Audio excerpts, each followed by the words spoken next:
बाबा, आपके हाथ में ये काला पत्थर क्या है? ये पत्थर नहीं है, ये शालग्राम जी हैं। आज हम सुनेंगे एक अद्भुत कथा, एक ऐसे भक्त की कथा जिसके विरह, प्रेम और भक्ति ने स्वयं भगवान को प्रकट होने पर विवश कर दिया। ये कथा है श्रील गोपाल भट्ट गोस्वामी की। श्री गोपाल भट्ट गोस्वामी का प्राकट्य दक्षिण भारत के पावन स्थल कावेरी नदी के तट पर स्थित बेलगुंडी ग्राम में हुआ। उनका जन्म सन 1503 ईस्वी में पौष अमावस्या के पावन दिन एक महान वैष्णव परिवार में हुआ। उनके पिता थे श्री वेंकट भट्ट। बाल्यावस्था से ही गोपाल भट्ट जी असाधारण थे। उन्होंने अल्प आयु में ही शास्त्र, व्याकरण, संगीत और नृत्य में अद्भुत पारंगतता प्राप्त कर ली। परंतु वे केवल एक विद्वान नहीं थे, वे थे परम वैराग्य, स्नेह और माधुर्य के साक्षात स्वरूप। और फिर आया वो दिव्य क्षण जिसकी प्रतीक्षा स्वयं गोपाल भी कर रहे थे, जब श्री चैतन्य महाप्रभु दक्षिण भारत की यात्रा करते हुए उनके ग्राम पधारे। राधा जैसा रूप है, कृष्ण जैसी चाल, महाप्रभु मिले गोपाल से, मिले प्रेम से प्राण। रोम रोम गोपाल का बोल उठा विश्वास, महाप्रभु के दर्शन से हुआ उन पर उपकार। तब गोपाल भट्ट की आयु मात्र 11 वर्ष थी। महाप्रभु ने वहां चतुर्मास के 4 पवित्र महीने व्यतीत किए। जब जब महाप्रभु हरि कथा कहते, गोपाल भट्ट जी की आंखों से प्रेमाश्रु निरंतर बहते रहते। वे बार बार एक ही प्रश्न करते, प्रभु, मुझे ठाकुर जी के दर्शन कब होंगे? महाप्रभु उन्हें अपने वक्ष से लगा लेते, उनके सिर पर स्नेहपूर्वक हाथ फेरते और कहते, समय आने पर सब कुछ होगा। गोपाल जी ने महाप्रभु के साथ संगीत, शास्त्र अध्ययन और भजन किया तथा हरि भक्ति का व्यापक प्रचार किया। 4 महीने पूर्ण हुए। अब महाप्रभु के प्रस्थान का समय आया। ये सुनकर गोपाल भट्ट जी व्याकुल हो उठे।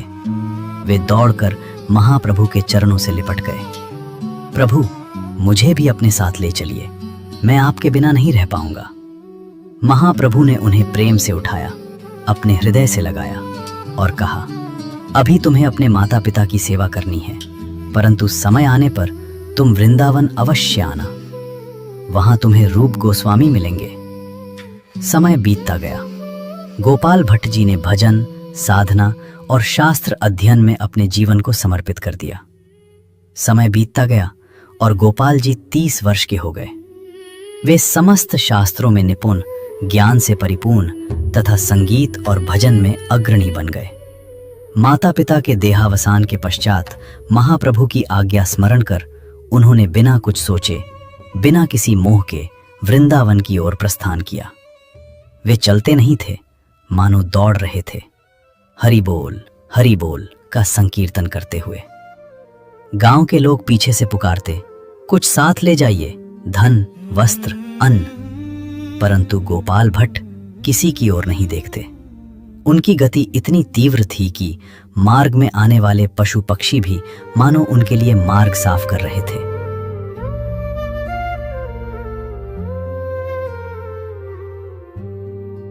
भागते भागते गोपाल भट्ट का शरीर अत्यंत क्लांत हो गया। अचानक वे भूमि पर गिर पड़े।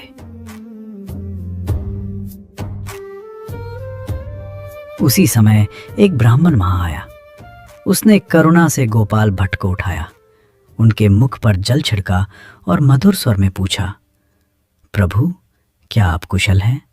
आप कहाँ जा रहे हैं? गोपाल भट्ट ने धीरे से उत्तर दिया, मैं वृंदावन जा रहा हूं। ब्राह्मण ने उन्हें देखकर स्नेहपूर्वक कहा, प्रभु, आप तो अत्यंत दुर्बल हो गए हैं, इस प्रकार अकेले कैसे चलेंगे? यदि आज्ञा हो तो मैं आपके साथ चलूं, आपके लिए भोजन बना दूं, आपकी सेवा करूं और मार्ग में आपकी सहायता करता रहूं। गोपाल भट्ट ने विनम्र भाव से उनकी ओर देखा और मन ही मन विचार किया, इनके हाथ का जल मैं ग्रहण कर चुका हूं, अब कैसे मना करूं। तब उन्होंने शांत और सरल भाव से कहा, ठीक है, जैसा आपकी इच्छा। इस प्रकार दोनों का पवित्र यात्रा पथ प्रारंभ हुआ।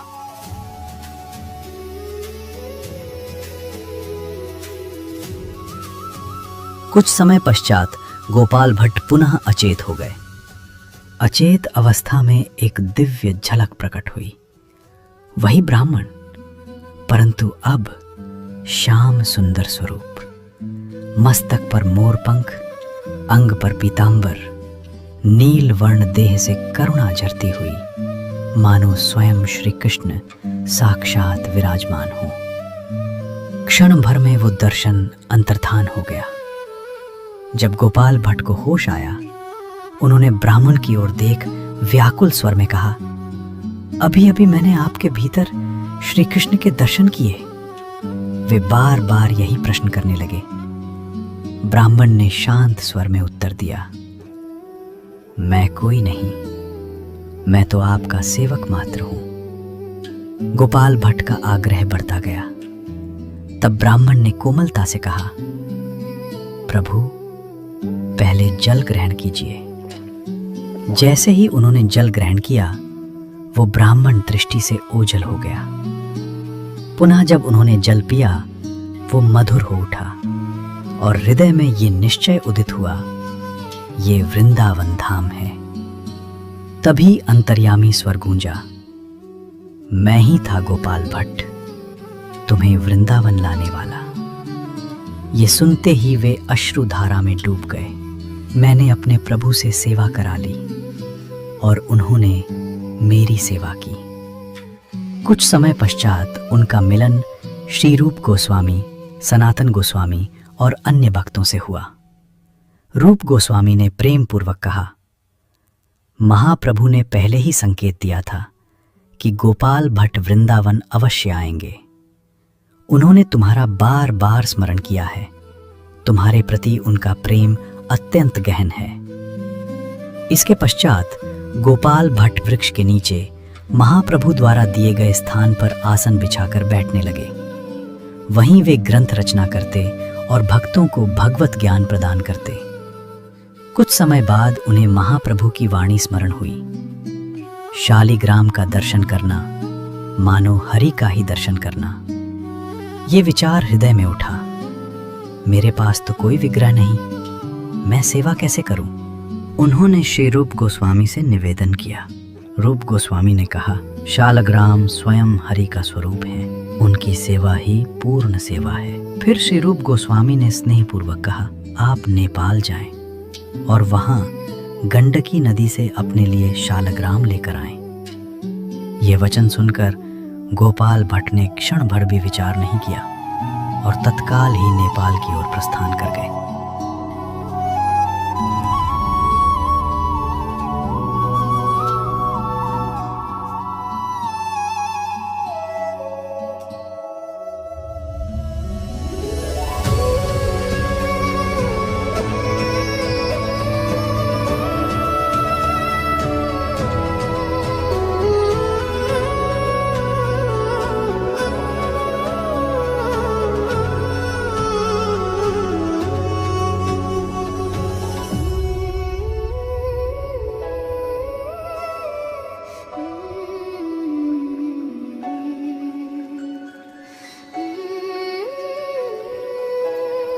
नेपाल स्थित गंडकी नदी के दामोदर कुंड पहुंचे।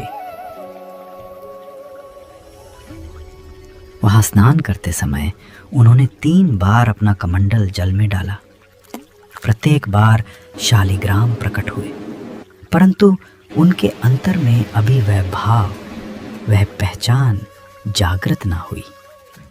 तीसरी बार जब उन्होंने कमंडल डाला, तभी उस शालिग्राम में उन्हें महाप्रभु की झलक दिखाई दी।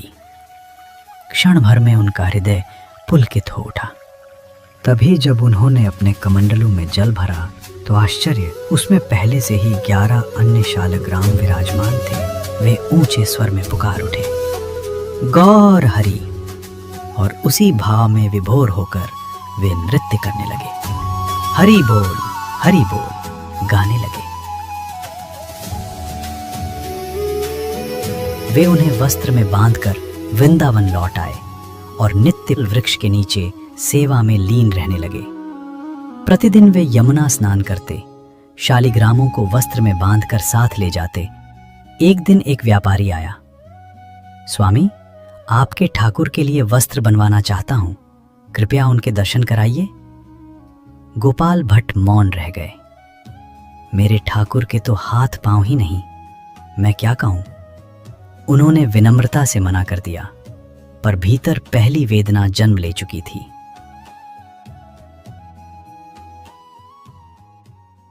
समय बीता, हिंडोला उत्सव आया। सभी अपने अपने विग्रहों को झूला झुला रहे थे। हरि बोल, हरि बोल, हरि बोल, हरि बोल, हरि बोल। गोपाल भट्ट ने भी सब आचार्यों को सादर आमंत्रण दिया। श्री रूप गोस्वामी, श्री सनातन गोस्वामी तथा श्री हरिराम व्यास जी को भी। उन्होंने अत्यंत प्रेम से शालग्राम जी का श्रृंगार किया, सरल किंतु हृदय से समर्पित। उत्सव आरंभ हुआ। तब गोपाल भट्ट ने विनयपूर्वक निवेदन किया, व्यास जी, कृपा कर हमारे ठाकुर जी के लिए भी कुछ गाइए। श्री हरिराम व्यास जी ने शालग्राम की ओर दृष्टि डाली और कीर्तन आरंभ किया।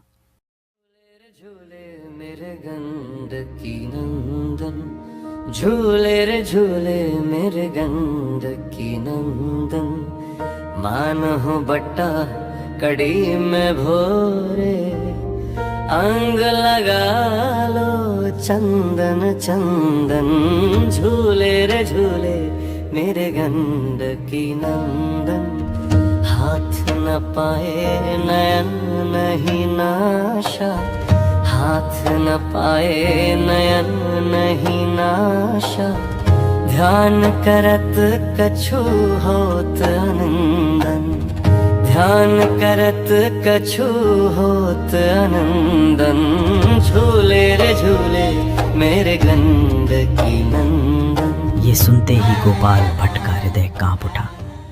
नेत्रों से अश्रु अविरल बहने लगे। हाथ न पाए नयन नहीं, इन पंक्तियों ने उनके विरह को और गहरा कर दिया। अंतर की पीड़ा अब शब्दों से परे हो गई। उन्होंने शालिग्राम जी की ओर देखा और मन ही मन व्याकुल होकर कहने लगे, प्रभु, आप मुझे दर्शन क्यों नहीं दे रहे हैं। दिन रात में बदलते गए और गोपाल भट्ट जी निरंतर पुकारते रहे अंतर से, मैं तो आपकी सेवा के योग्य भी नहीं हो पा रहा। अंतर की ये वेदना अब अश्रुओं में बहने लगी और हृदय पूर्णतः विरह में डूब गया।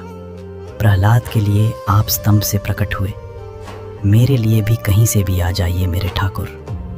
भू से, जल से, आकाश से सबको दर्शन दिए। यदि आप चाहें तो इस शिला से भी प्रकट हो जाइए। क्या मैं इतना अयोग्य हूं कि आपकी सेवा न कर सकूं। ये कहते कहते विरह वेदना से व्याकुल होकर वे वहीं अचेत होकर निद्रा में लीन हो गए। प्रातःकाल ब्रह्म मुहूर्त में उठकर और यमुना स्नान के लिए चले गए।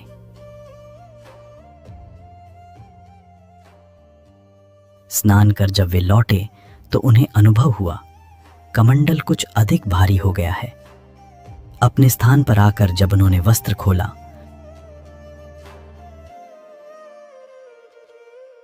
तो वहां एक दिव्य अलौकिक विग्रह प्रकट था, स्वयं श्री राधारमण। उसी मूल शालग्राम से चीरकर ये अनुपम स्वरूप प्रकट हुआ था। ये अद्भुत दृश्य देखकर गोपाल भट्ट अश्रु, प्रेम और आनंद में पूर्णतः डूबे हुए। आज भी वृंदावन में श्री राधारमण जी साक्षात विराजमान हैं और ये कथा साक्षी है कि निष्कपट विरहपूर्ण भक्ति में प्रभु स्वयं प्रकट होकर अपने भक्त को दर्शन देते हैं।